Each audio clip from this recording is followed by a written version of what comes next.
Ipinatawag ni President Noynoy Aquino ang iba't ibang ahensya para pag-usapan ng seguridad sa bansa matapos mapatay si Osama Bin Laden. Mula po sa Malacanang, may news to go si Michael Fahatin live. Michael.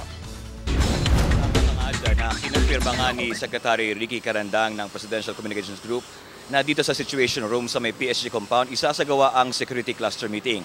Kaugnay ito dun sa pagkakapatay sa leader ng Al-Qaeda na si Osama Bin Laden.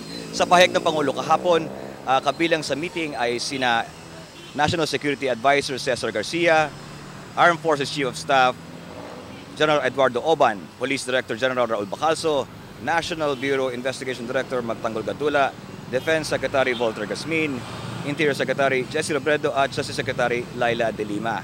Pagamat sinabi ng Pangulo na walang apparent threat daw sa ngayon ang bansa mula dito sa pagkakapatay nga sa leader ng Al-Qaeda, ay magmimitingan daw ang seguridad at pagpaplano.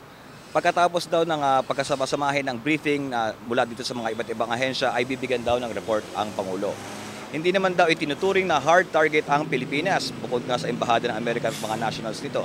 Dahil lamang sa ugnayan ng grupong Abu Sayyaf sa Pilipinas sa grupong Al-Qaeda kung kaya't may mga pag-iingat na isasagawa at pagkaplano. Hindi kasama ang Pangulo sa meeting at yan ang balitang hatid sa inyo sa mga oras ito. Nag-iisa-isa nang nagdadatingan ang mga sekretary at mga leader sa bawat ahensyang nabanggit. Kara? Maraming salamat, Michael Fahatin.